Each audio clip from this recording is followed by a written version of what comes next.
me. Kick me out of the bar, will you? Buh, buh. What was that word again? Blockbuster. Failed companies. Oh, hey, didn't see you there. Welcome back to the Olive Oil Soup channel, where I review shit that you've either never heard of or that you don't give two fucks about. So, it's my first scripted video. That's right, I wasn't annoying enough when I wasn't actually trying. Anyway, today's video is going to be different. I'm going to be giving you my top 5 comics that you should read this summer. That's right, I'm going to give you an opportunity to read something other than fan fiction. That's right, boys, dicks down. And girls. See, it's 2020. I try to be a progressive person. Anyway, without any further ado, you get to watch me slowly turn into a BuzzFeed article over the next 5 minutes. We're going to start off with a little comic called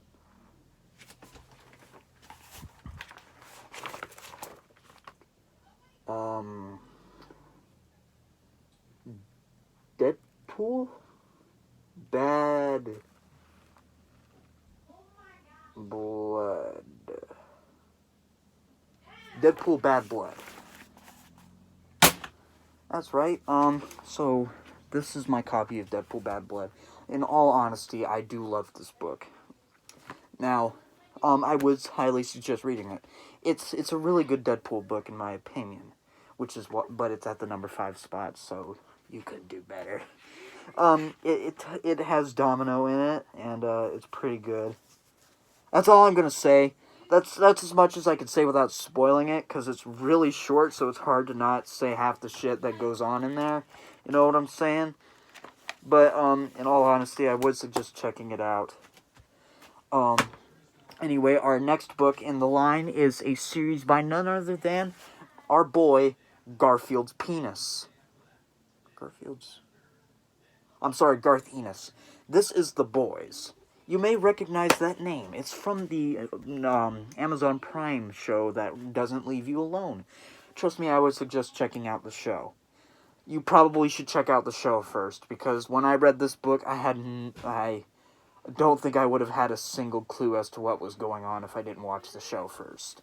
Because the comic, though it is good, it feels like it's all over the place, which is why I love it so much.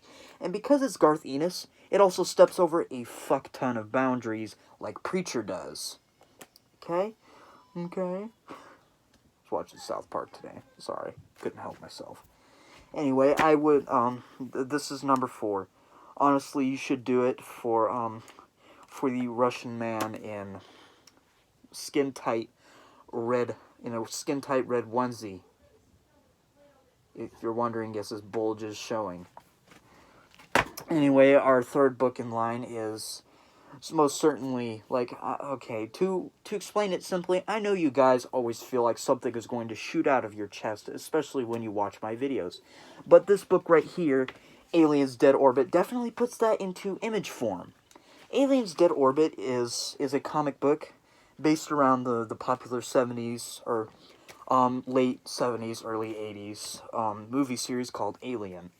My favorite movie of all time, by the way, which is why I am obsessed with most of the comics.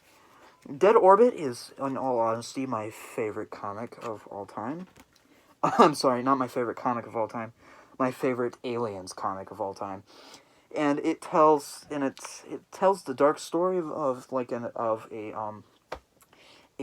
want to say, I know this is wrong, but I'm just going to call the company Wayland, that's what it was. A Wayland astronaut is stranded on his ship, and he tries to find his way around to survival, scrambling around, and he remembers the past of the war and all that stuff. And I'm not going to tell you the ending, because I want you to check it out. Anyway, the second book in line is one of them Eastern books. You know what I'm saying? JoJo's Bizarre Adventure. You thought you could escape its grasp? Ha! You were wrong! Obviously, it's the work of an enemy stand. Anyway, JoJo's Bizarre Adventure is my favorite manga and anime series of all time, which is why I suggest that you check it out, because it's so bizarre and wacky, as the title entails. The series Honestly, it's hard to explain, and it's better if you go in not knowing anything about it, like I did. Literally, you have no idea how many Google searches I had to do just to get what was going on in part 1. Like, what the fuck? But don't skip part 1 or 2, because if you do, then you're gay. Not that there's anything wrong with that. Anyway, the last book in line that you're letting a teenager tell you what to do is none other than your mom.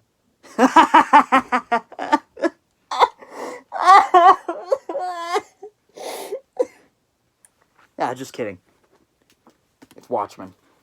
Now, Watchmen is actually my favorite comic book series of all time, and is none other than the genius writer Alan Moore. You've probably already seen the movie from 2009, and you've probably already seen the HBO series.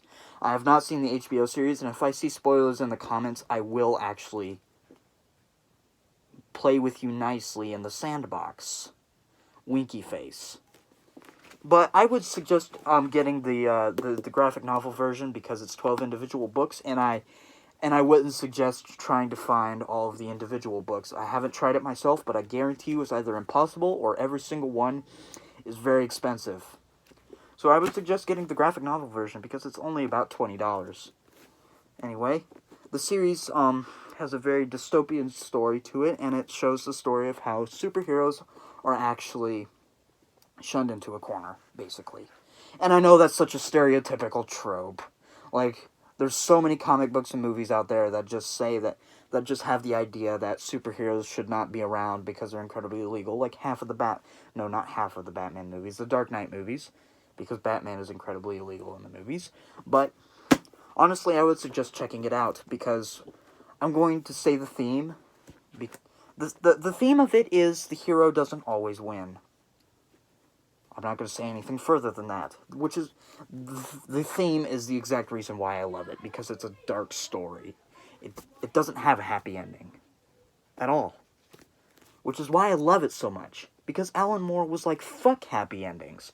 We're going to make this sad shit. A sad sack of shit, and that's why I love it. It's not a sack of shit, though. It's actually a beautifully told story, which is why it's at the #1 spot, and why I'm telling you to read it. If you haven't already read it, of course. Anyway, thank you guys for watching. Let me know what you thought about my first scripted video. It took a lot of work, surprisingly enough, and honestly, I felt like I actually did something for once. That's not a joke. But anyway, this is olive oil soup spilling on the floor.